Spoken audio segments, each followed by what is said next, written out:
Good evening, everybody. My name is Sammy Everett. I'm Senior Research Associate at the Winchester School of Art and the Parkes Institute. And we're delighted to have Professor Erica Weiss with us today to give the Interfaith lecture. Professor Weiss is a cultural anthropologist, and she works specifically on pluralism, tolerance, and coexistence. So it's extremely apt that she should be here with us today to speak about the chosen theme. Every time I've heard Erica speak, it's always been very much on point, very insightful, bottom-up ethnographic insight. So if you put your hands together to welcome Erica today. Thank you. Thank you very much. Okay, they told me that I'm wearing this so that people can hear me when I'm moving around. Hang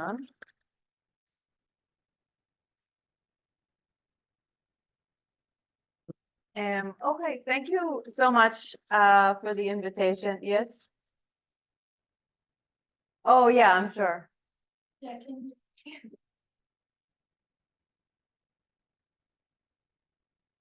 Yeah. Thank you so much for the invitation to be here with you, and thank you to the audience for your time. The title of my talk is Hummus and Gefilte Fish, Misrecognition and Divergence in Jewish-Palestinian Peace Initiatives. You know, I'm not unaware of the kind of difficulty and irony of speaking about peace initiatives at the moment, with everything that is going on and the extreme violence taking place in the region. And I think that, you know, that from one perspective, the idea, peace initiatives basically are not taking place at the moment. And I've been doing this research specifically with peace initiatives for more than 12 years. And all I can say about the moment is that I really hope that this research becomes relevant again soon. And that these things will become possible. That's what I can say about the current situation. 12 years ago, I've basically been working on questions of coexistence from a couple of different perspectives for the last 20 years. My first project was with Israeli conscientious objectors from the military, and for reasons of morality and concern with Palestinians, refused to go to the Israeli Defense Forces. And about 12 years ago, in 2012, I started doing research with peace initiatives, specifically peace initiatives that were taking place and kind of sprouted, burgeoned from the ground amongst religious and traditional populations. And this is very unusual because traditionally, the Israeli peace camp was a very secular, very liberal space. And the idea that there would suddenly be peace initiatives amongst more religious and traditional and small c conservative communities was kind of unexpected. And also that there would be the possibility for this Jewish, mostly Islamic conversation that would take place across and involving religion was something that was maybe somewhat unexpected. So that's what I'm going to talk about today. I've been researching these things and looking for these groups, for these communities, what works in peace initiatives and what doesn't work in general, and again, specifically for religious communities, which demographically is quite high and constantly rising. Okay, I want to start with a little ethnographic moment. The beleaguered French diplomat was just trying to wrap up. We'd spent 2 hours or more in discussion at the European Union Embassy, where a group of European diplomats met with a contingent of Jewish Israeli religious figures who were working in these peace initiatives that I was working with. And their goal was to persuade the European delegates to adopt a different approach to Jewish-Muslim relations. The diplomat's closing remarks carried the weary tone of someone aiming to respectfully end the conversation without opening new avenues for discussion. Diplomats are usually quite good at this. the French diplomat, said, "We have really appreciated hearing your perspectives today, and we do hope as time goes on, perhaps with the help of many of the coexistence programs that the European Union is funding currently and going forward, some of which I have described today, that Israelis and Palestinians will come to have a better understanding and better appreciate what they have in common.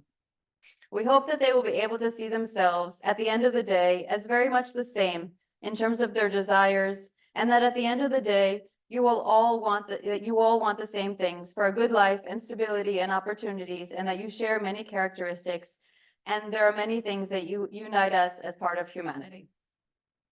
Sorry, I just want to clarify," interrupted Rabbi Eliezer, striking the diplomat silent and giving him a slight look of desperation at the idea that his summation efforts were suddenly at risk. He hadn't realized that he said anything worthy of comment, much less controversy. Rabbi Eliezer, though, said, "You say you hope we find what we have in common, but in our tradition, we do not have to be the same as Palestinians in order to be at peace. We're actually very different. But for us, in our tradition, that's okay. We don't have to be the same. We can be different. We can believe different things. We can accept people who are profoundly different, and we can live with them." "Yes," the diplomat responded unattentively. "That's very good. I must apologize, but I have a meeting in Jerusalem in an hour. I'm afraid I have to leave." This curt exchange highlights the stakes of what we're talking about today, which is how people handle questions of difference and the meaning of difference. Distinct approaches to the moral meaning of sameness and difference, and the implication of designations of sameness and difference, and with regard to the possibility to coexist. It demonstrates two different answers to the question, is difference an illusion? Is difference a problem? And additionally, must we be the same in order to tolerate each other? As people were leaving, Udi Cohen, the CEO of the organization who had arranged the meeting, grabbed my wrist as I was putting things into my backpack. "I don't think he was talking about the diplomats, enjoyed that very much." "No, not really," I said. And he laughed at his own joke. "They expected something else. They thought they were going to get hummus and gefilte fish. Too bad for them." So, hang on.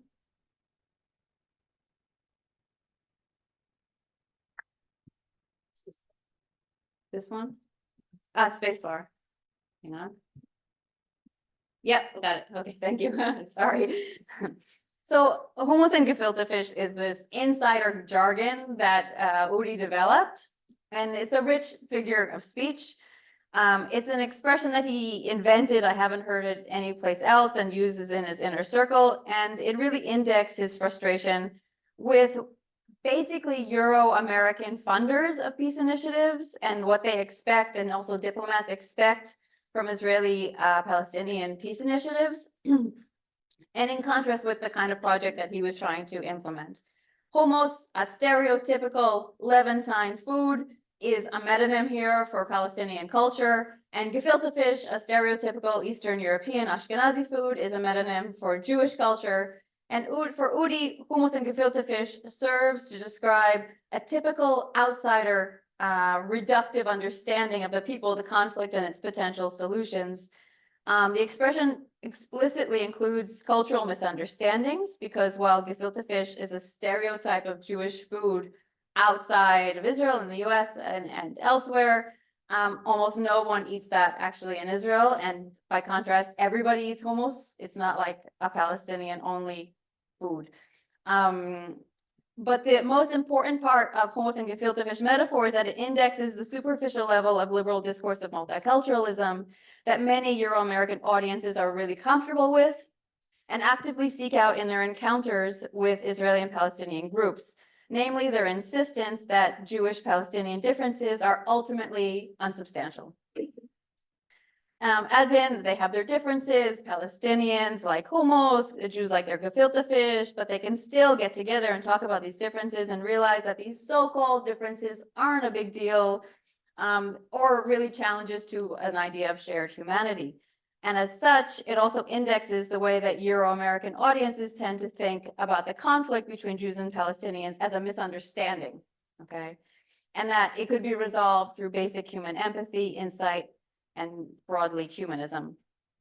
In contrast, Udi and his organization start from the premise that without denying the importance of shared humanity, which is theologically significant in all the Abrahamic religions, there are frequently very deep differences between Jews and Palestinians that involve incommensurable metaphysics, different ontologies, historical narratives, and political claims. And his organization seeks to bring these differences into public and deal with them directly. So here we can think more in general about the way that liberal multiculturalism, or kind of the Hummus Gefilte Fish approach, how that handles the question of culture. And the limits of this approach of liberalism in general, but also this liberal multiculturalism to address questions of deep difference are pretty well known, because it treats culture from this approach in the liberal multicultural approach. Cultural difference is often reduced to more innocuous and superficial differences: cuisine, music, art, folklore, sartorial style, religious belief, so long as it's within kind of a post-Protestant style. We can call it the Disneyfication of cultural difference, in that it transforms culture into something that's highly controlled and very stylized, made safe and curated for sanitized for safety, and also often something that can be commercialized. So in the Israeli conflict, you have examples of this Disneyfication, where in the 1990s, Arab culture became available for Jewish consumption, where Israeli Jews were very, very comfortable going out to places like Abu Ghosh and eating hummus. And it became this kind of pattern of consumption that made Arab culture available to, and it's a version of multiculturalism, okay?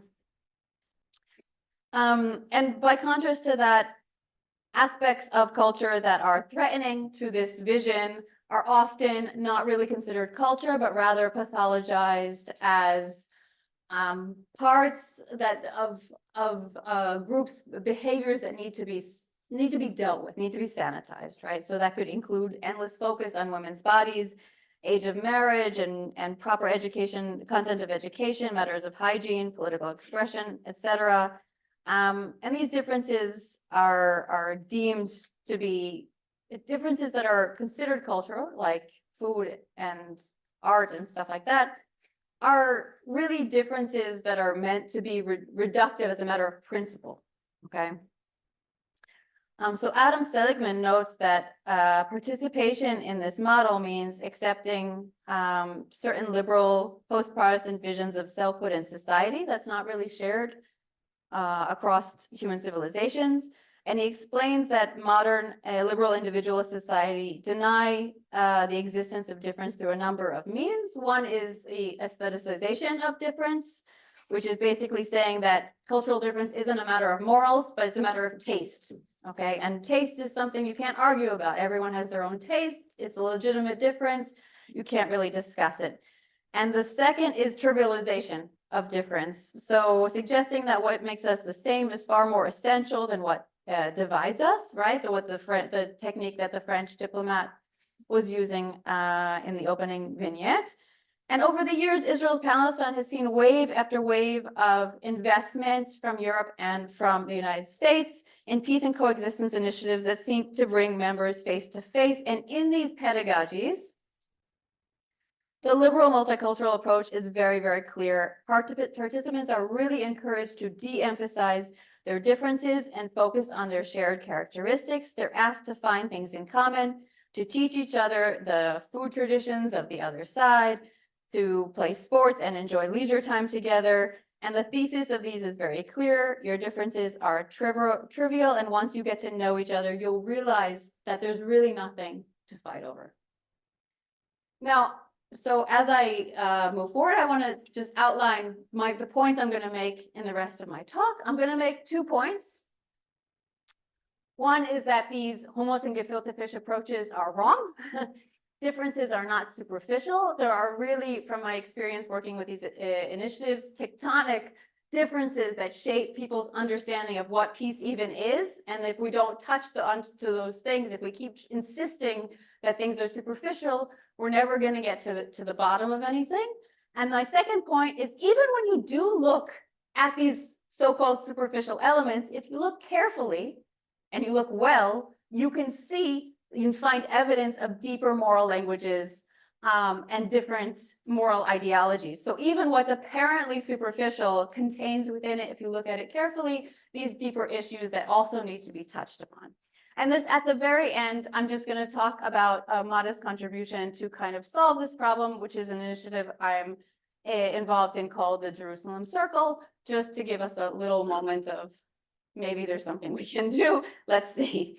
Okay, so in terms of the first point I want to make, which is that there are these deep tectonic differences, I want to talk about the question of temporality as an example of a really deep tectonic, serious, essential framing that there are strong differences on and that need to be touched. So in terms of looking backwards and looking forwards, what peace means when we look historically and what peace means when we look to the future, we have some really different understandings within the groups. When I'm talking about these different understandings, I'm not talking about Jewish versus Palestinian. I'm saying within both of those groups, there are really fundamental differences. Within Jewish society, there are fundamental differences. Within Palestinian society, there are fundamental differences that need to be addressed. So to start this, immediately after October 7th, the framing of the event started to take place in a very conflictual way, obviously. Many people, while condemning Hamas and the massacre, sought to contextualize these events within a longer history of Israeli occupation and settler colonialism. And many Israeli voices rejected such ideas, suggesting that there is no context for murder. This is like stuff you see on Facebook and popular media. No context for murder. There is no context for rape. There is no context for et cetera, et cetera.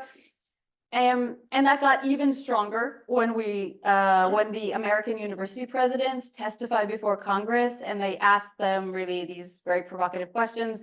Is calling for the genocide of Jews against university policy? And they said it depends on the context, which, that's a whole other story about American freedom of speech, et cetera, and why that happened in that way. But that became really a flashpoint for Israelis trying to say this attempt at contextualization is an attempt to legitimize these things, right?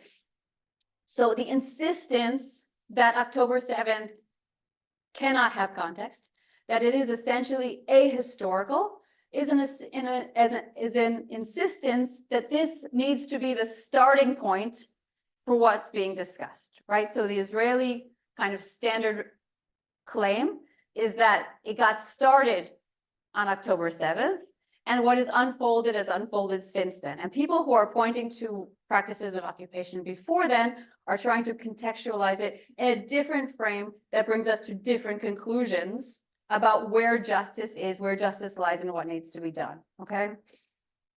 So do we imagine in this conflict, what do we imagine October 6th as? Is that a state of peace? Is that also already in the middle of a conflict? How do we understand these things? It's a question of the temporal horizon of peace. So when most Western political observers and commentators treat the conflict as a matter of political disagreement, conflicting ideologies, national interests, this framing implies a shared temporality, a shared cosmology, and a common understanding of the events and historical forces in play. But in fact, this common framework doesn't really exist. Instead, Israeli and Palestinian actors hold radically different conceptions of time and narrative, particularly regarding their respective historical narratives and the ways they envision the possibility of justice unfolding from those narratives. These competing temporal frameworks are central to how the different sides understand the conflict and therefore the potential resolution. So while the two dominant frameworks, at least as represented in the Western media, are basically Zionism and Palestinian nationalism, they undoubtedly represent the conceptual understanding of many participants in the conflict, but not everyone. okay? And my work with religious groups really frames this question really sharply. Many religious Jews, many religious Palestinians, as well as many Mizrahi Jews, to name a few, really these secular Western frameworks don't really capture their models of temporality or what's deriving this, their experiences and aspirations. The national movement temporalities posit a kind of subject for which these groups, right, these groups that are differ from that, are seen as not really belonging within them. Okay, so do you tell the story of this conflict starting in the 19th century and with events like in 1948? Or do you go back 2000 years? Did this start in 70, right? When is the timeline that you're pointing at? Are you looking at Zionist time and Palestinian national time? Or are you looking at the history of Islam? Are you looking at the history of the Jewish people? Where are you placing this within? And then what unfolds from that brings us to radically different places. So these perspectives, however, have never been integrated into peace initiatives. Peace initiatives are always framed in Zionist time. They're always framed in Palestinian national time and never take into perspective these different ways of narrativizing and conceptualizing the unfolding of historical events that many people involved in the conflict hold, okay?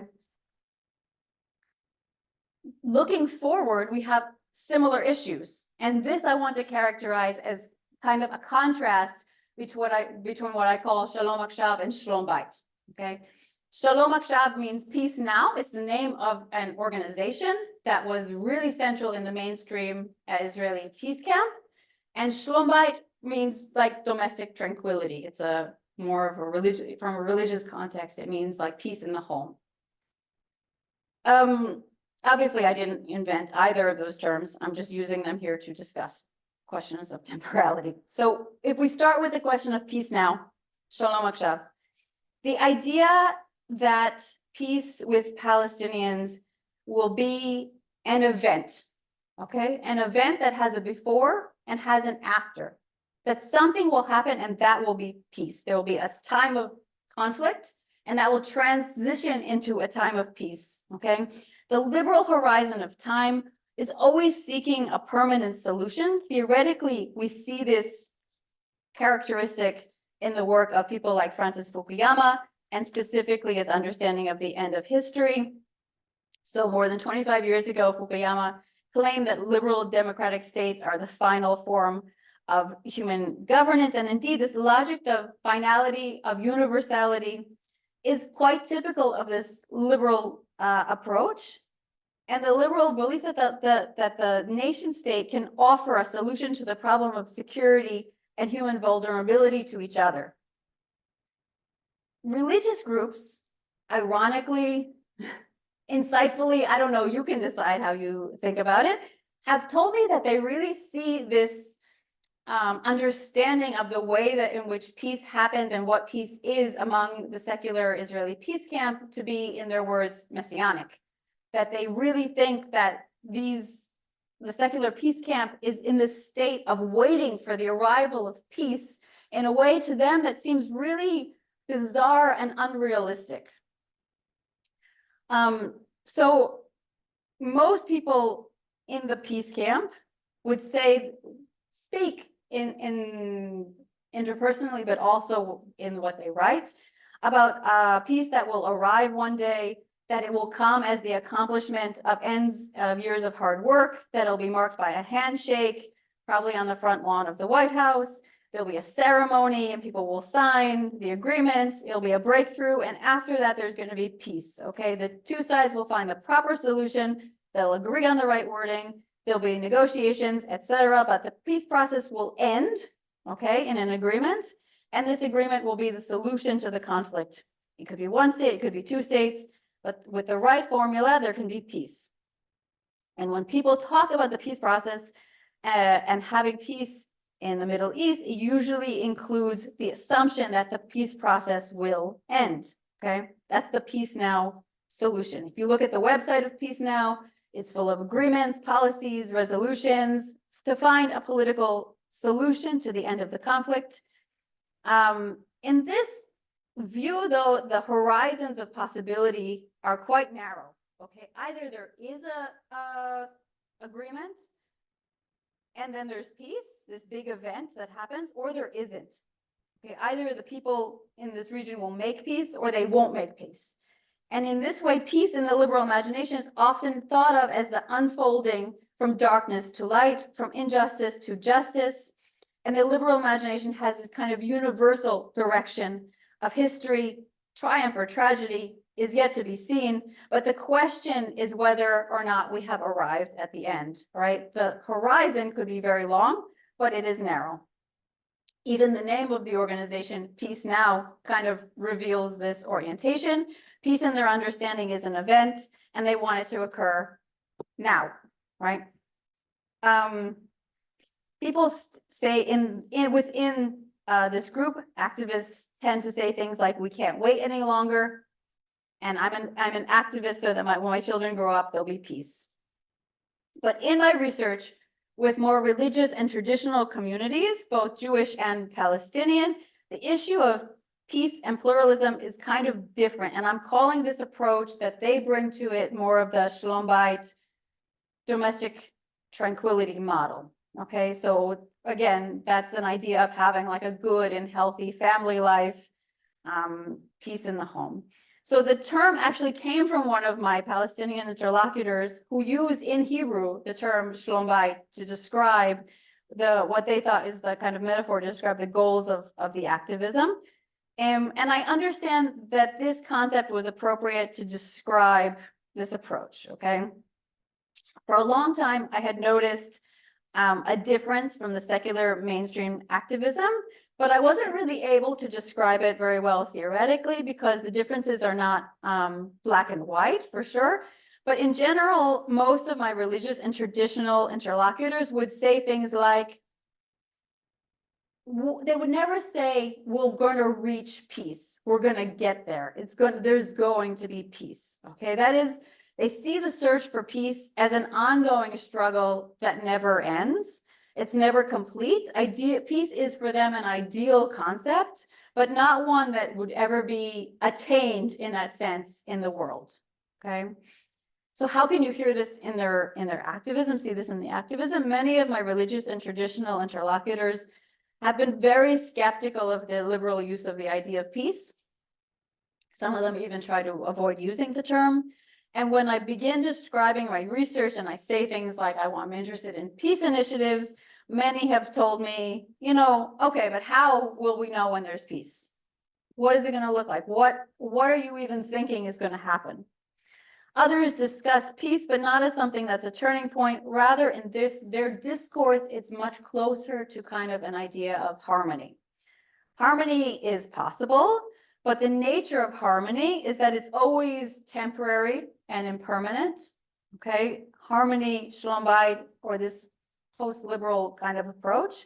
Peace is aspirational, it's yearning, but it's never absolute or like empirical description of a historical period. Okay, and certainly not a perpetual state. Okay, it's not an event. There's not an event of peace. My non-liberal, conservative, traditional religious interlocutors have been less concerned with producing a final agreement and the legal status of people and places. They're not as attuned to the liberal of understanding of event as defining those moments that create reality. They have been much more concerned with orientation, how one should see the other, what principles should guide their actions with each other, and their general stance. Okay, so you can think of it as kind of a quantitative approach. They're struggling for more peace, to have better relations, just like you would think about your family life. Like, I want my relationships to be better, to be healthier, but you're not like moving from, transitioning so dramatically or in a qualitative way from one state to another. You're just like gradually trying to improve things, right? So that's the idea of Shalom Bayit. So here we see, I think, through the example of temporality, that these understandings of just even how you narrativize the conflict influences greatly how you can imagine the possibility of peace. And even when we say peace, the kind of temporal understanding of the horizon of that peace, whether it's an event-based or a consistent struggle, people are talking about really, really different things. These are really, really basic ideas that the peace initiatives that exist really do not take seriously. They really come with a very specific, very secular, very Euro-American view of these things and don't take up these issues very seriously. So the second question that I wanted to discuss is this question of the superficial, this supposedly superficial, which I'm going to argue is not actually superficial. Even the aesthetic elements have these deeper sides or touch on these deeper sides. So one of the first things when you've spent a lot of time going to initiatives of the mainstream Israeli secular peace camp, and then you start attending the events of the religious alternatives, one of the first things that really hits you in the face is how different they look and feel. Okay, they really just, as experiences, there's a huge contrast between them. And it took me a very long time to think about what that meant and why that was. And I think that I've gotten someplace with it and the way that they kind of index these different cultural approaches to questions. So here we have a slide talking about kind of the mainstream secular approaches, a few pictures from these type of events. Basically, when you go on one of these mainstream initiative events, you're going to get on a bus in Tel Aviv on Friday or Saturday morning, all right, at 8 a.m., which is self-selecting already because religious Jews are not going to be there on a Friday or Saturday morning. Everyone's wearing jeans, an old t-shirt, a hat, sneakers or sandals. They're dressed down in beige, gray. I'm talking about aesthetics here, so that's why I'm going into such detail on these things. They're gonna each have a backpack with at least 4 liters of water, a lot of sunscreen and some food. You're gonna drive to the West Bank.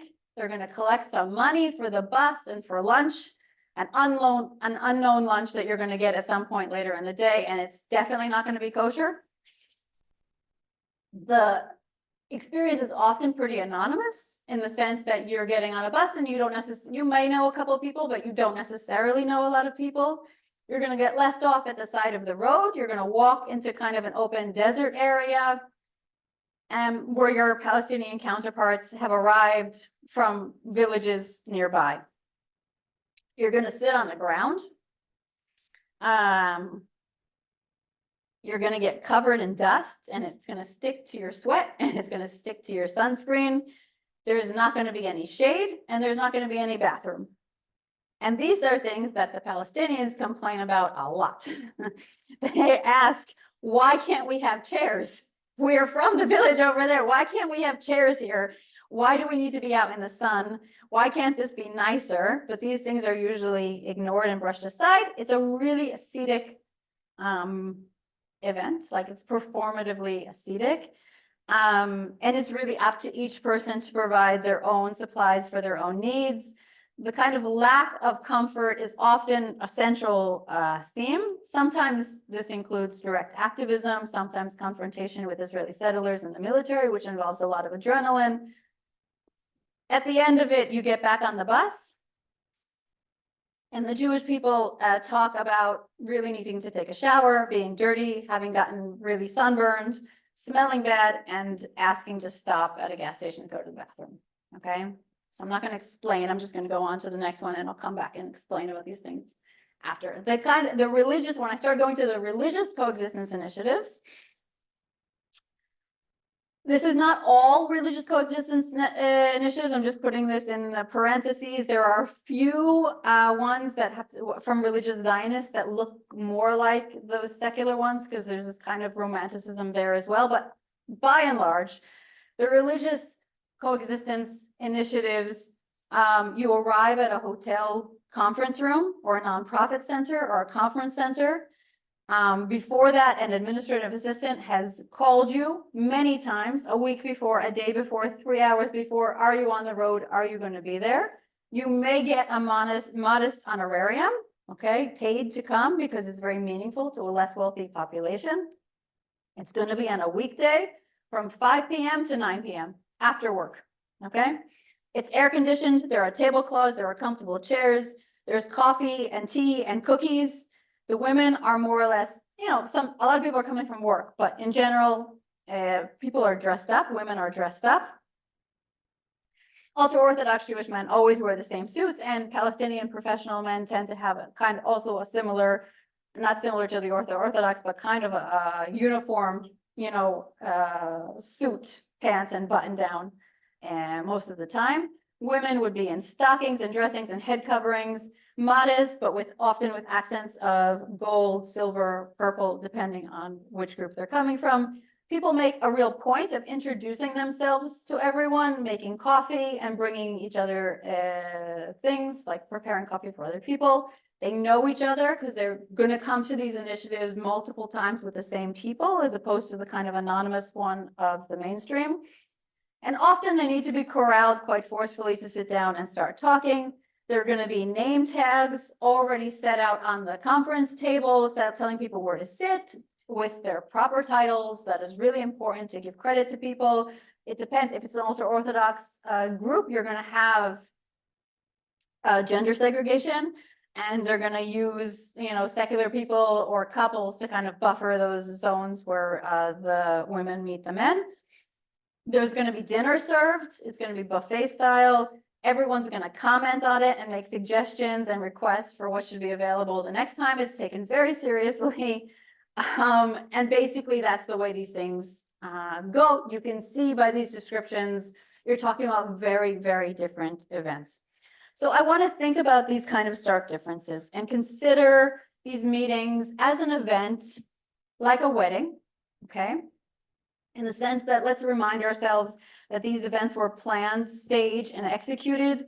There were not really many constraints that prevented, you know, the secular group from planning an event like the Orthodox group had, or the opposite. Okay, both of them were making these aesthetic choices. It's not transparent, but one that has created an aesthetic ideology, okay, meant to function towards the goal of these grassroots peace building in ways that are more than just discursive. So if we think of it like a wedding, it opens up many ways of looking at the decisions made, whether they were made consciously or unconsciously, and we can think about the curation and the aesthetic and kinesthetic experience, how it was imagined. Nothing here is default. You're doing a lot of stuff in both of these meetings. You're putting people on buses, moving them around, giving them instructions. You can't like just take it for granted, spending a lot of money. The events are supported, reinforced with these kind of different funding mechanisms. So at a minimum, we can assume that the designing, planning, and the curation of the experience is assumed to be conducive, okay, to interfaith reconciliation. And I think there's evidence to suggest that it's more than simply conducive, that the aesthetic and physical experience have moral meanings in and of themselves, and that the aesthetic and physical experience is meant to play an active role in the reconciliation process. Okay, so what questions are they asking? They're asking, maybe not explicitly, but what does a good peace initiative look like? Okay, where is it good to sit? Is it wholesome to be outside, or is it wholesome to be inside? Okay, is it healthy and wholesome and ethical to have an encounter that looks like this, or it looks like that? Okay, many of these things are not dealt with by organizations as a matter of explicit interfaith pedagogy, but rather manifest as a question of taste, but by saying taste, no less influential on the event or no less laden with meaning. Okay, taste is where aesthetics and ethics merge, right? Is it better to be adorned or unadorned? Is gold beautiful or is gold tacky, right? So in the secular version, we have something that really looks like a scouting event. which is definitely a staple of Israeli pioneer culture. It's socialist, it has these roots. These events are the type of events that even without the context of coexistence initiatives, many Israelis, especially secular Israelis, would have gone on trips that look like this many, many times. So this demographic was often raised in this aesthetic as a moral good, you know, sitting on the ground, redemption through simplicity, redemption through hard work, working the land, being connected to the land, self-denial, right?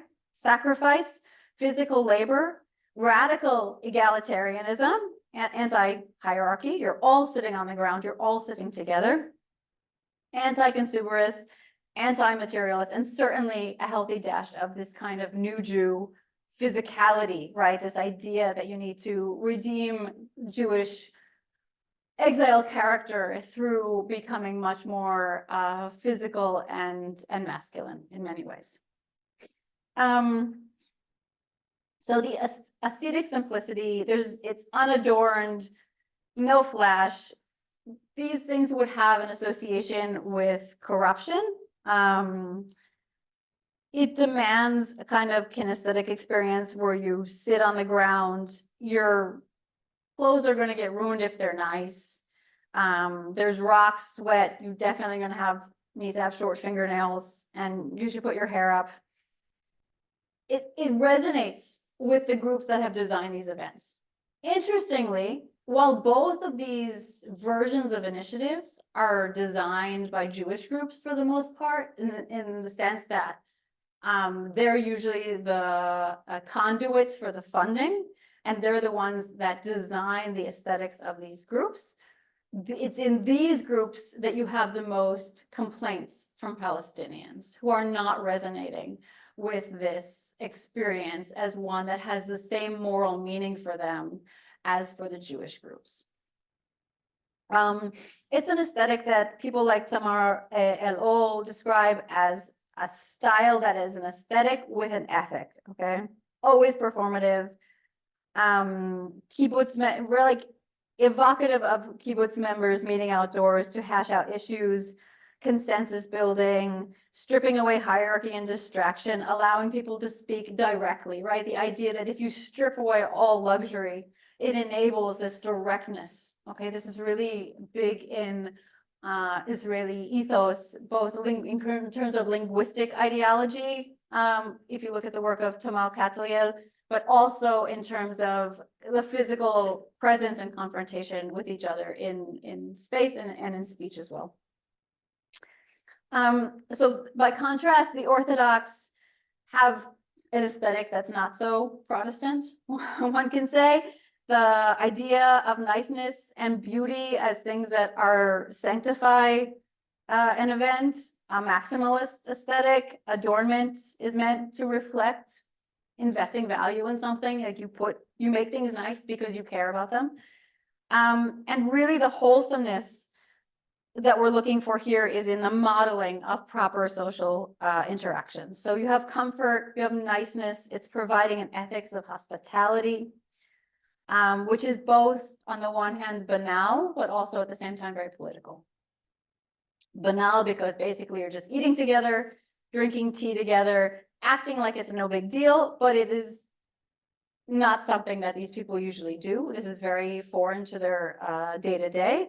So it's performing banality. Okay, we can look to Paul Gilroy here who says there's a liberating sense of banality in subversive ordinariness, which you can really see here. These people are acting as if they always get together and chat and have coffee and eat together, and it's just not the case.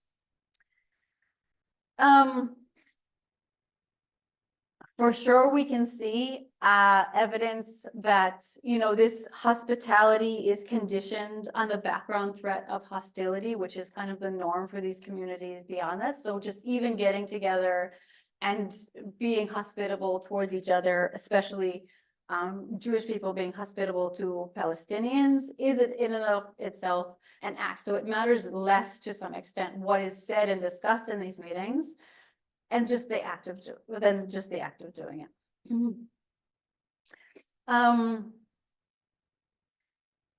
but I think it's important to say what we're really describing here, because on the same token, it's not what we see in some literature on conviviality, which is the idea, and for example, in Wosello, based on togetherness rather than sameness or belonging. That ship has sailed. These people they recognize the difference. It's not based on a togetherness where, you know, the idea of separation or difference hasn't like infused their consciousness. It's absolutely conscious. It's absolutely every moment of them being there. It is something they're extremely aware of. So these slides, okay, demonstrate these two models, but I want to add to this the idea that the fact that the first model gets most of the funding. Okay, and that's really important. And we can ask, why is that the case? So I want to show some examples of Euro-American peace initiatives that will explain why they get most of the funding. So you can take the example of Seeds of Peace, which is an organization, I'm pretty sure it's in Maine, that they take Jewish, Israeli, and Palestinian teenagers from 9th to 11th grade into the woods of Maine, Maine, on a lake to have this kind of summer camp American experience. 5 minutes? Okay, I'm gonna take 7. Basically, it's all based on a combination of dialogue, canoeing, gardening, sports, learning self-sufficiency skills, wilderness art, transcendentalist arts, you know, sitting in the woods and learning contemplation. Everyone's dressed in athletic shorts, t-shirts, sneakers. You can recognize a different version of this asceticism, okay? This is an American asceticism, another version of this simplicity and work ethic that is really prominent. You know, the idea of what moral good can be accomplished in the woods, and the conflict as basically partially the result of the corruption and corrosive forces of civilization, and the city, you know, so moral individualism. And as a contra to these unhealthy and unnatural, you know, conflict-ridden civilization scapes, you have this kind of self-reliance skills that obviously building the individual, then thus also the collective in a more healthy and wholesome way. And you can trace that in its own genealogy, right? Calvinism to Emerson, American transcendentalist movements, the connection between WASPs like white Anglo-Saxon Protestants, moral aesthetics, American transcendentalism, and the kind of pioneer culture, and Israeli redemption pioneer culture at the same time, right? So like I've actually even like really been curious to understand if there was maybe some cross-pollination involved there. And I asked a lot of experts, for example, on David Golden, if they were reading the American Transcendentalists, because the timing works, but no one can give me a definitive answer as to whether the Israeli kind of pioneer founders were reading American Transcendentalists. But like when you read them side by side, it's really hard to imagine that they spontaneously emerged without any kind of awareness of each other. Nevertheless, I don't have evidence of any awareness. But this kind of Protestant ethos that you see in the Seeds of Peace camp, really, you know, you can see it as you can point out the differences from the kibbutz ethos, but there's a lot of resonance between them. And when American funders come, and these are the kind of initiatives that they built, and they're looking for who to fund in Israeli society, the fact that those peace initiatives out of the mainstream peace camp that look so much like these other versions resonate with them so strongly is, I think, really connected to why they're so much better funded. So the aesthetic informs the ethical aesthetic informs many of these programs as well, because I mean, it's like this feedback loop, right? Like everyone who runs a coexistence initiative in Israel Palestine is aware of what the funders are looking for, and it's just like also a question of trial and error. They see what's getting funded, they see what funders get excited about, and then they tailor themselves to getting that more funding, because the funding in many ways drives what people do in these initiatives at least as much as how effective they are and how many results they get, right? Because it's a business also at the end of the day. Okay. So these best practices tend to align with this more secular Protestant aesthetic. The funding, including 50 million annual commitment from the US government, tends to get funneled into these directions. Seeds of Peace, Tech to Peace, these kind of very secular initiatives, and very little funding gets put through to the more religious initiatives. So given this parity, what can be done to kind of widen the space of the Peace Camp to be more inclusive?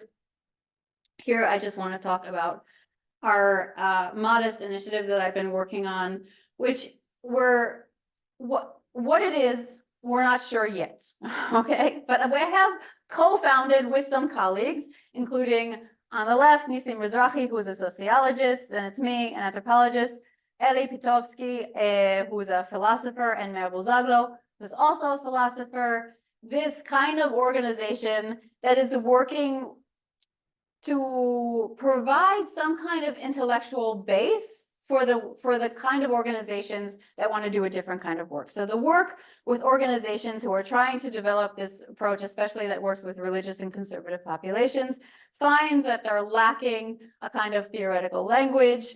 The West is not just spread through culture, spread of culture is not just through contact and capitalism, but also through a philosophical intellectual project.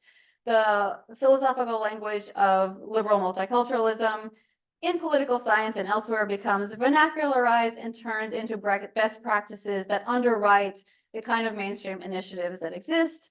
And we're trying to think of an intellectual project of local alternatives and give a language to the efforts to develop these approaches. So we're founding this thing, which should be a journal. We're working on the first issue of the journal. It doesn't exist yet. We had one conference and we have a lot of big plans. Was founded as a response to the hegemony of liberal Euro-American knowledge and moral paradigms. The historical expansion of, European influence and then American global dominance creates this center-periphery relationship wherein academics, to get kind of advancement and approval, need to really, again, resonate with the kind of standard and centralized academic paradigms coming out of Europe and the US, and today, especially North America, for a lot of these disciplines. So this project means to reject kind of the Americanization of thought in these political paradigms and carve out some space for some local traditions of inquiry. The idea that these kind of Western approaches provide a universal or neutral paradigm for everyone to discuss is kind of, we think, wrong. And we're trying to develop and legitimize local alternatives to this. So the idea is that we're going to think locally about the challenges facing Jews and Palestinians through intellectual projects and our academic thought to kind of liberate the scholarly and theoretical perspectives from these hegemonic frameworks.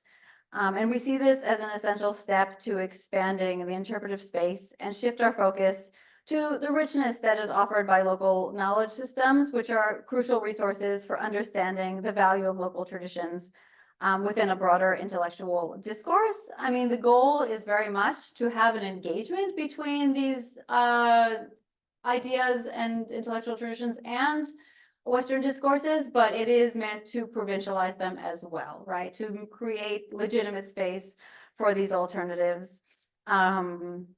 Wherein the principles are, deep learning and interest, especially in Jewish heritage specifically, and in regional traditions, including Islamic tradition and Christian tradition more broadly.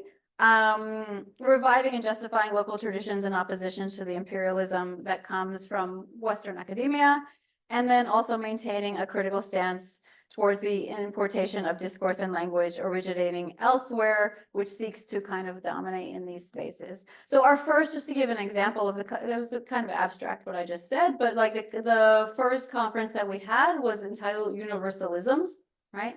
Which is basically looking at the question of universalism from particularist paradigms, right? So from a particularist Jewish perspective, what is universalism, right? Or from an Islamic perspective, what is universalism? And trying to kind of break the one size fits all, even of such a topic as the universal, okay? I'll end there. Thank you.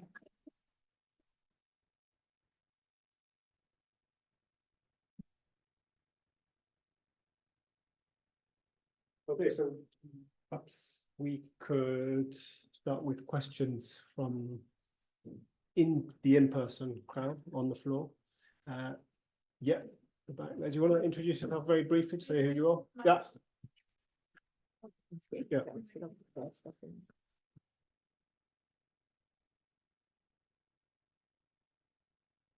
Thank you very much. I'm Annelies Casimir. I'm very far from this field. I'm an ancient historian.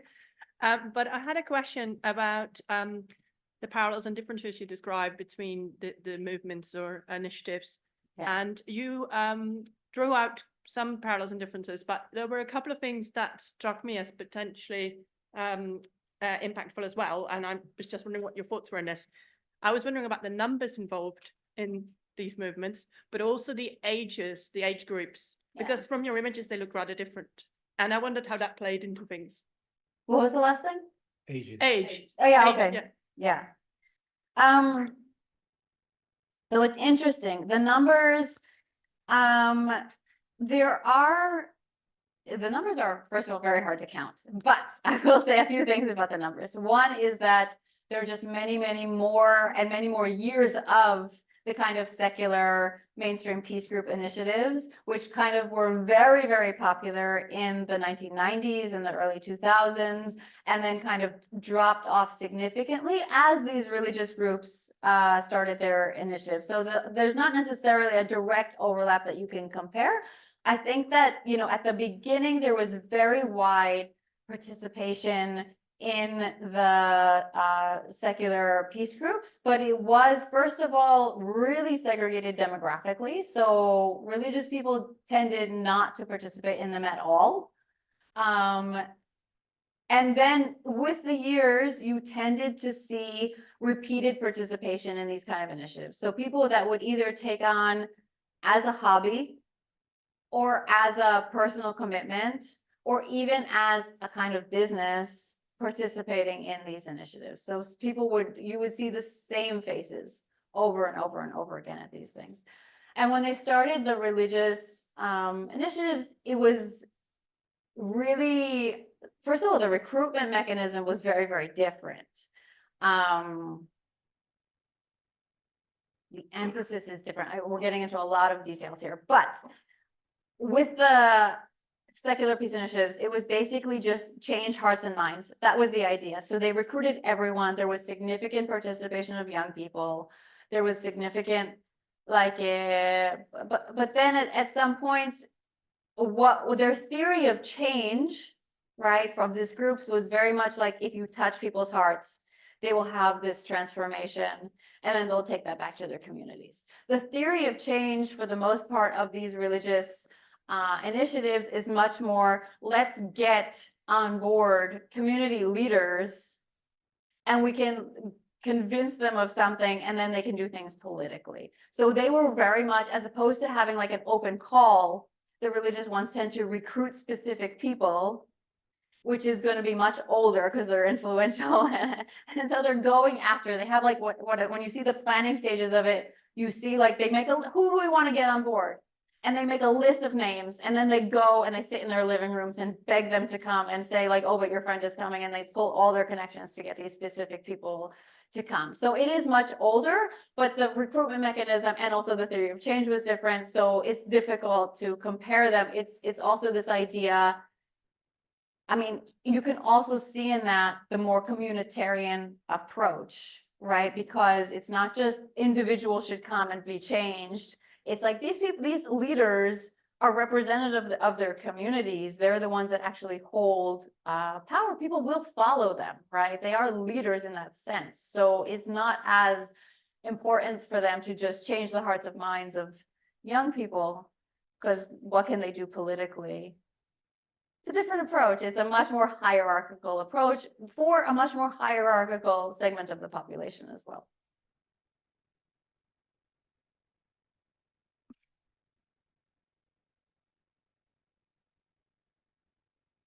Hi, my name is Farah, and I'm even further from this topic because I do astrophysics. Okay. I was wondering, so obviously you've described a lot how like these religious approaches are different, and however, obviously like the religious segment is a much smaller segment of the population. Do you think there's also a space of these secular peace initiatives? I think that they're both important. I mean, and I think that the problem is not that the secular peace initiatives exist or that they're doing something wrong. It's that there's just such a large segment of the population that never went to them, that aren't interested in going to them, and just don't resonate with them. So I think it is really important to have them for the people that it resonates with and for the people it speaks to. But you know, especially in the Palestinian population, people were just not going. And to a large extent, it is related to how secular they were. I mean, even greater proportions of the Palestinian population are religious than the Jewish population. And then also in the Jewish population, the numbers of religious people have grown and are growing and are becoming much more not only dominant and demographically, but also in terms of political engagement, right? So since the 1990s, what we see today, you can't compare how the ultra-Orthodox are engaging with Israeli society in terms of being part of the public sphere and being involved in politics, and you know, really shifting their methods of participation. So the idea that you would have, you know, all of the peace initiatives being based on this one model, essentially, I don't want to give statistics to it, but you are, I would say, alienating some 90% of the Palestinian population and probably 60% of the Jewish population. So they should exist, but they shouldn't be getting all the money, and they shouldn't be getting all the attention, and it shouldn't be a default or considered a neutral choice.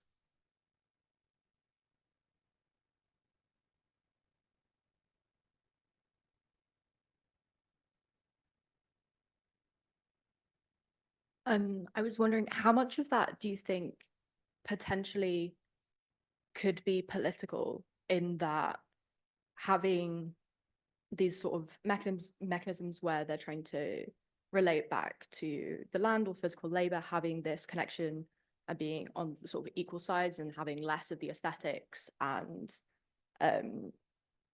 like level of hospitality?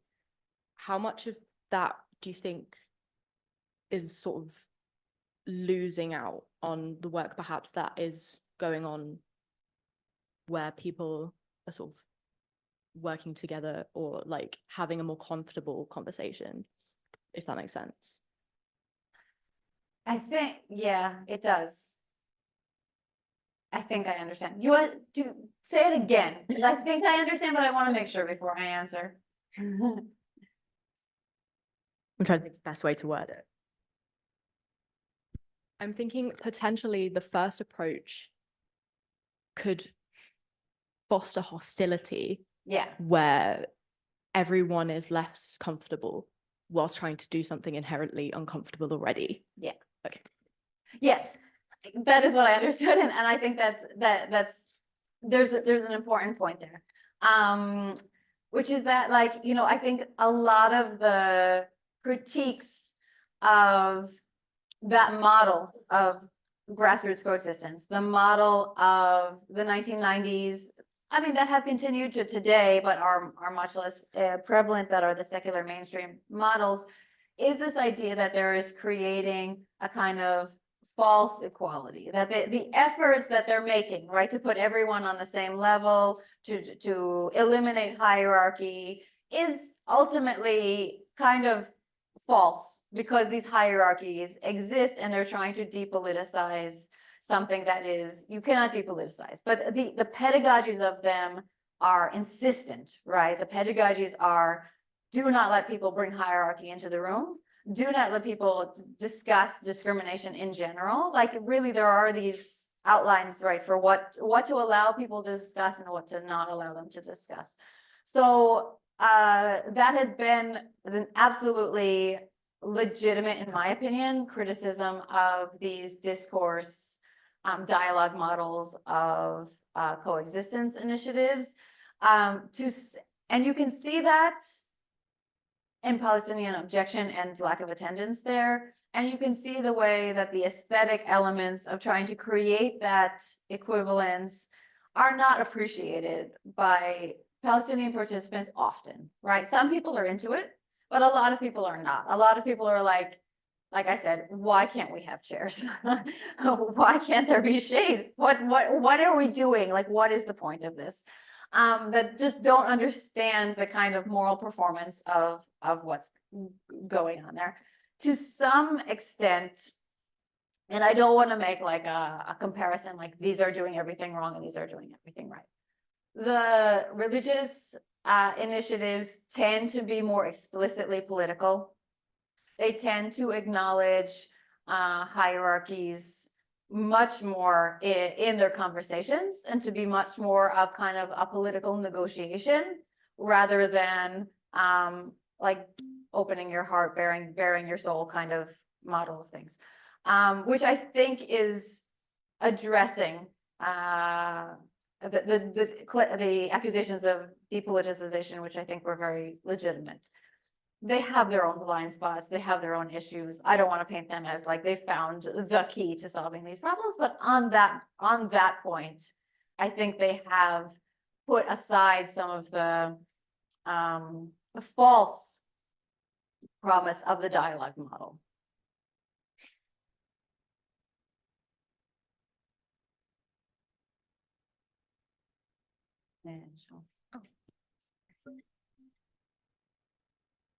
Thank you. I have two questions. One about the first part of your presentation, where you were discussing the different understandings of the concept of peace. Yeah.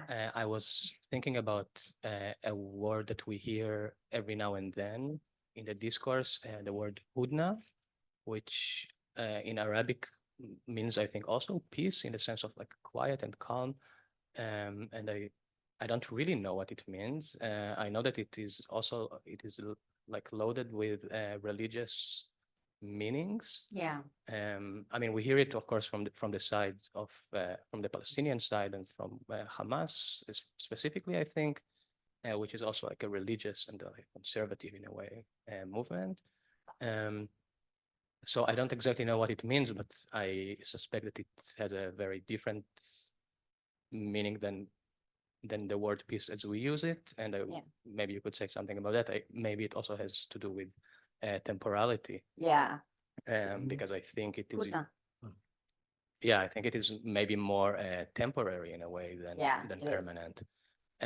So that's one. And the second question was about the end of your presentation, where you were kind of offering this alternative, or talking about this alternative to the Western liberal peace process. Yeah. And so as a historian, I was just wondering if there is a concrete historical example that we can look to for such a peace between two religious sides, two conservative sides, two very different sides. Yeah, who made peace, or is it something that, yeah, yeah, okay.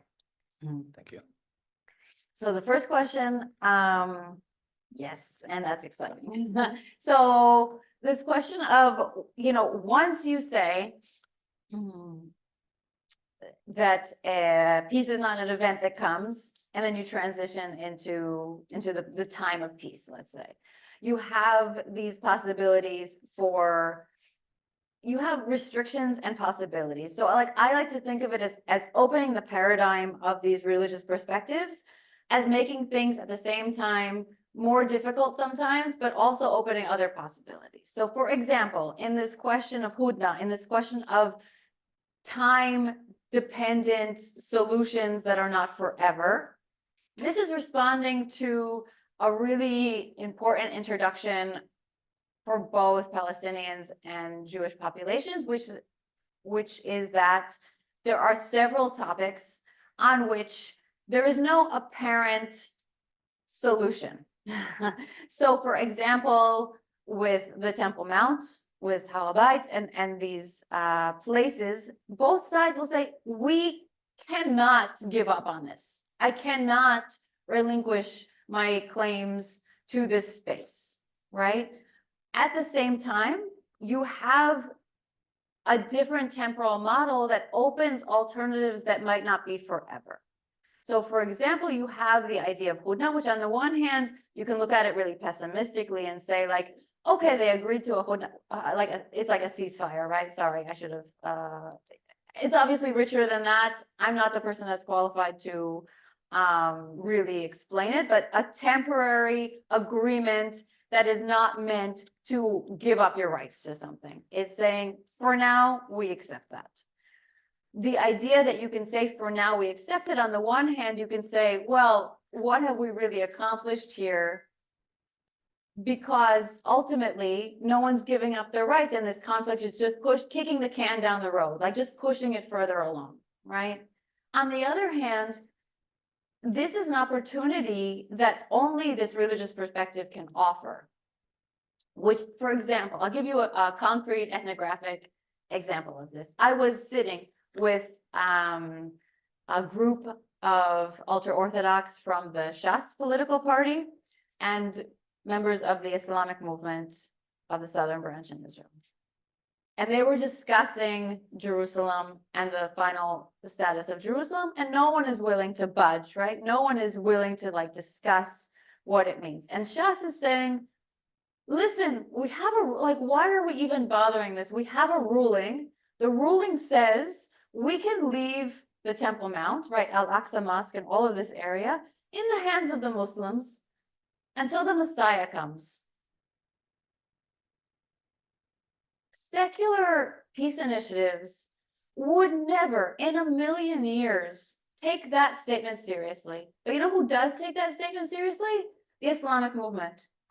So they're actually saying okay, that's not a ridiculous, we are also religious. We also have a cosmology that recognizes the intervention of God in situations. We take it seriously. If you say we are interested in leaving this area in the hands of Muslims until the Messiah comes, that's a great deal from our perspective.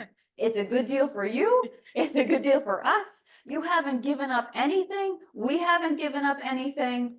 This is a fantastic agreement. Now, is that checking every box for all the groups? No, for sure. There are secular Jews and Palestinians that don't find this a particularly compelling argument and are not beholden to Rabbi Ovadia's posek on this specific issue. There are also people from a religious Zionist movement who also don't listen to Rabbi Ovadia. It's not a perfect thing, and you have to do it on multiple channels. But for that group, which is considered a really problematic group, it's a solution, and it's a solution that's never taken seriously by political scientists or people doing these negotiations, because they are secular elites that are not interested in that kind of argument. So it's constraining, and it's also possibly opening more possibilities if we're willing to be humble and take seriously these kind of things that people say about themselves and their beliefs. And then the second, what was the second question? I just wrote down examples. What did I mean? Oh, concrete historical example. Yeah, look, you have imperfect examples. You have imperfect examples.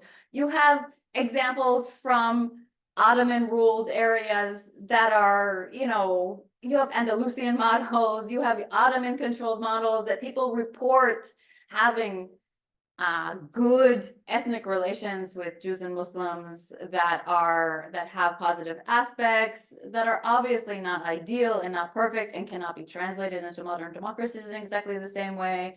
You have examples from historical India.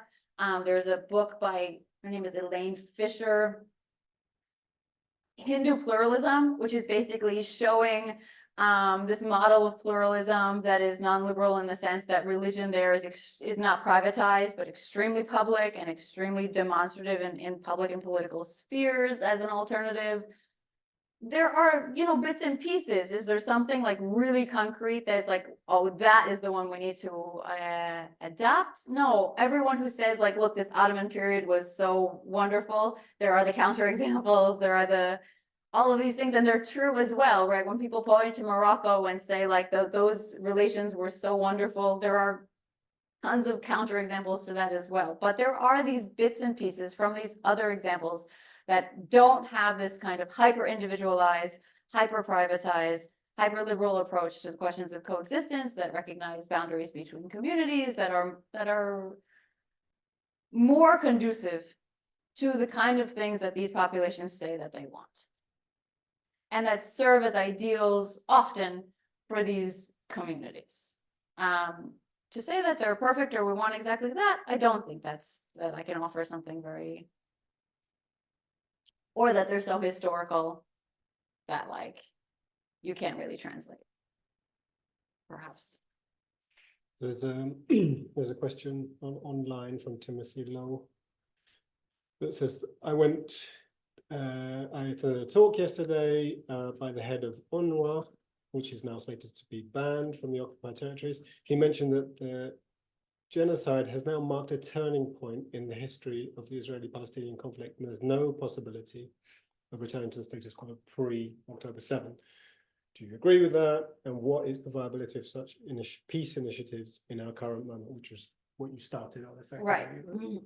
Yeah. But also has to do with the temporality point that you pointed out throughout. Yeah, I think that it's fair to say that there's no possibility of returning to the status quo pre-October 7th, and that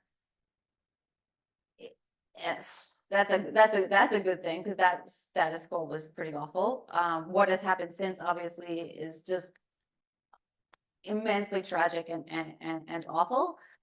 I would like to think, in my wildest dreams, I think that maybe this has shook loose some of the assumptions from these kind of peace initiatives that were maybe unsuccessful, and to some extent reinforcing dynamics or considering the status quo as a viable solution, and that maybe some of the ideas coming out of these religious alternatives open up the alternatives in maybe more productive ways. Maybe. Do I really think that's super realistic at the moment? No, I'm super pessimistic and depressed. That's the truth. Like I really don't know how that will come to be. I feel like, I live in Israeli society and I'm placed in Jewish Israeli society, and I don't see a lot of openness to this, and I don't see a lot of readiness to talk about Palestinians in what I believe is the way that we need to think about these issues, or be open to their perspectives, or really, have a kind of cheshbon nefesh, like a kind of accounting of our collective guilt and soul, and deal with all of these issues. I don't see that society is in the point to do that now, nor is it really ready to. And as such, I'm kind of depressed. But if there were going to be some kind of way forward, I think that some of that is in these efforts that people have been making. People have been trying to invest their time and energy in these really important populations that have been cast as spoilers of the peace process, kind of treated as scapegoats for the failures of the peace process that was never really sincere to begin with. And these people are trying to rehabilitate their own communities and the possibilities of deeper engagement on basis of religion and encounter in a different way. That would be awesome. So there's a question from Mike and Barbara Cooper. Can they be unmuted? Yeah. Hello. Can you unmute yourself, Mike, there? I have done. Can you hear me? Can you hear me?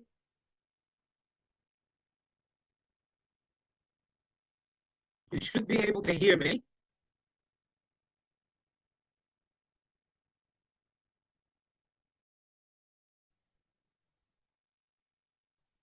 One can hear you here on the Zoom, Right. Thank you. That's helpful. but they can't. It looks like No, they cannot hear you. that's very strange. I don't understand.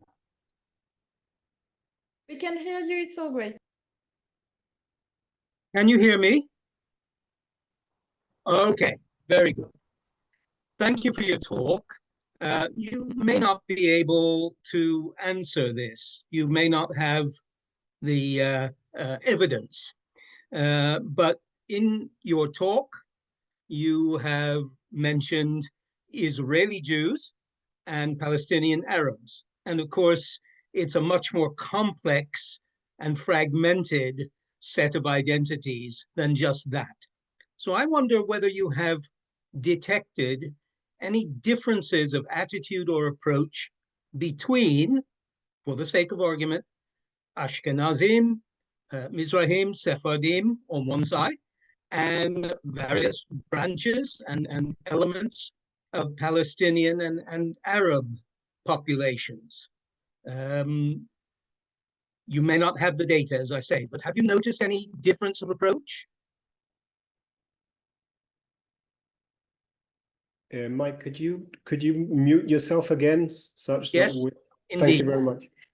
Yeah, absolutely. I mean, this is a really big factor. So you have basically one of the kind of really interesting things that has come out of these alternative peace initiatives in religious communities and conservative communities have been the kind of experiments in cultural resonance between groups that are considered to be on the far ends of the spectrum. So basically in Israeli society, the mainstream Israeli peace camp was largely constructed of, comprised of Ashkenazi, secular Ashkenazi, quite well, middle class or upper class Jews who identified with Palestinian causes to very varying degrees. But I think many people in the light of these new peace initiatives have noted that there was somewhat of a cultural disconnect there. So, for example, the religiosity of Palestinian society resonating with the religiosity of Mizrahi Jews in particular and ultra-Orthodox Jews as well is a really interesting element that has come out of these peace initiatives, sometimes being that they all speak Arabic to each other instead of Hebrew, which is obviously interesting and culturally important. But more than that, also this idea of a shared cultural heritage, many times, and perhaps accurately, but perhaps over-romanticized, the Mizrahi community has been pointed out that it could potentially be a bridge to a cultural bridge to Palestinian society because of shared language and shared cultural traditions. I think that that is both overly romanticized and also really true. So probably both of those things at the same time. But right now I'm doing a project in Ramleh which is a city that has Palestinian Arab population together with Mizrahi Jews from Iraq, Tunisia, other places in North Africa, and really has very few Ashkenazi Jews in the city, and it absolutely makes a big difference. It absolutely makes a big difference about how people relate to each other, how they understand the place of religion in society.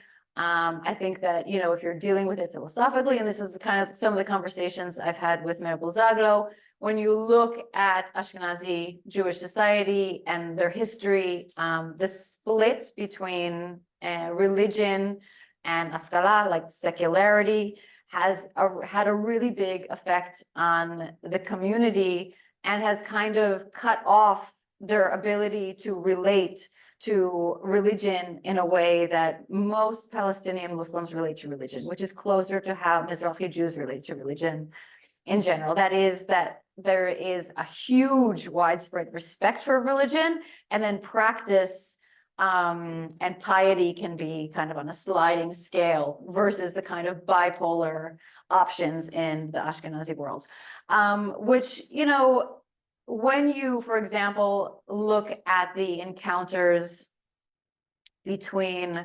for example, the groups I was talking about just earlier, like which is Shas, which is a Mizrahi ultra-Orthodox group, and the Islamic movement, you see a lot of goodwill and feelings and credit. One might use the idea of that developed by Adam Seligman of moral credit, which is basically saying, I don't necessarily need to agree with you, but I can recognize you as a good person. And that means a lot in terms of the question of trust.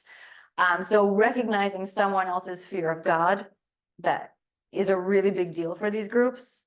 They really can extend a significant amount of moral credit and trust to a religious person on the basis of the fact that they know that whatever threats they offer to them, if they don't hold up their end of the ideal, pales in comparison to what God has planned if they're not going to keep up their end of things. This is a very big influence for a lot of these traditional and religious populations that you can see as a break and a demographic question within Jewish and Palestinian society. So there's perhaps a final question online.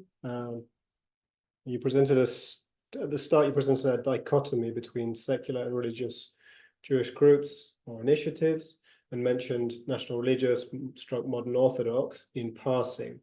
How do you see them fitting into the models?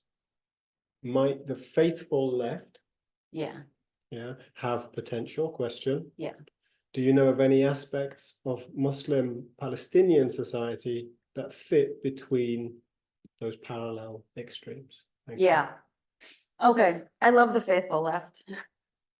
That's my hope. I put my hope in the faithful left. You might want to explain. Yeah, so the idea that you can have a religious left, because like the left in Israel has been defined not just as secular, but really anti-religious in so many ways. And, you know, it's hard to, from you know, an American perspective, I really don't know about the British perspective, but the idea that that religion and the left could go together is part of our repertoire. Like we have Martin Luther King, we have examples of this in Israel. This is really, really not the case to a large extent. So, I mean, part of this, and I think, you know, maybe I didn't emphasize enough, but is part of this question as well, is the issue that to a large extent, religious populations tend to be more right-wing. And the people who are involved in these peace initiatives tend to be exceptional in that regard, that they are willing to consider these issues. You know, these initiatives make a really big effort, not just to recruit from the fringes of these groups, but really try to get to the center and people who are very influential. But at the same time, like even people that the fact that people are willing to sit down and discuss these issues signals a certain kind of political orientation. You can't imagine some of the most prominent right-wing politicians, religious politicians in Israel today being involved in any of these at all. But the idea is that these people, though politically exceptional, are mainstream in their conceptualizations, in these big tectonic issues that I'm describing, that they understand faith, that they understand the meaning of religion in society, that they have worldviews that resonate with these more right-wing populations. And therefore, if we develop a language of peace amongst these people with the same worldviews, that it will be more attractive to these wider populations. Does this exist? Does this work? Look, I can only say that to some extent, it's been interesting to see how many people are willing to come and to listen.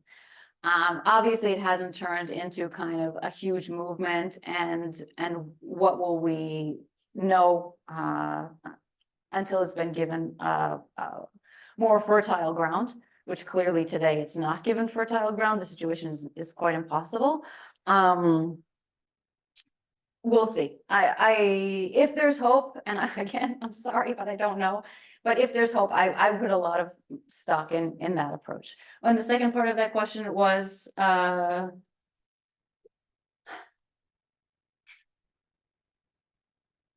this is not unclean here. as a Muslim society that fits into the between parallel extremes. Yeah, I mean, just the fact that Palestinian Muslim society doesn't tend to be dichotomous between secular and religious, but is more on a spectrum, means there have been a lot of people that are really interested in working with these groups. So obviously it's not simple to go to these types of meetings and to meet with religious Jews.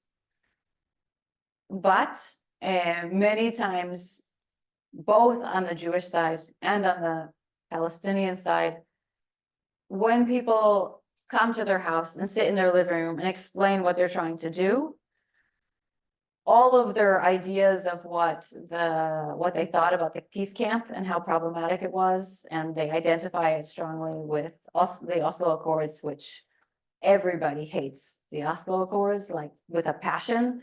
Once they explain that's not what we're trying to do, we're trying to do something else, and these are the principles, then there's remarkable amount of willingness to participate and at least listen, especially if we jump back to previous question, that's not just based on dialogue and the pretense of as if we're having this kind of anti-hierarchical discussion, but actually talking politics and not depoliticizing the situation and making space for the importance of religion and tradition and community in this conversation. Okay, I think there was a final question from Eric, but it seems like the impossible ask about justice and compensation for what's happened post September, 7th of October. Yeah. I think that's one for us all to think about. And I don't want to avoid that question, though. No, I would and- just for a moment say, like, look, this is a really huge and important and central question. It's absolutely part of it, and part of the insights here is that the material matters, the material aspects of this conflict. It's not just about ideas and reconciliation and opening hearts and minds. It is absolutely about justice and compensation and these things. And when you talk about in these religious initiatives, you hear much more of, practically who's paying for what, who's going to be allowed to do what, and that is promising. Jewish Israeli society is not in any place to start realistically discussing like compensation for Gazans. I'm like, I wish that this was like on the table, but I don't want to end on a depressing note, but I really feel like that's not the conversation that's being had right now, and it would be a lie to suggest that that was a realistic conversation in the very near future, unfortunately. okay, thanks very much, Erica. Yeah, thank you.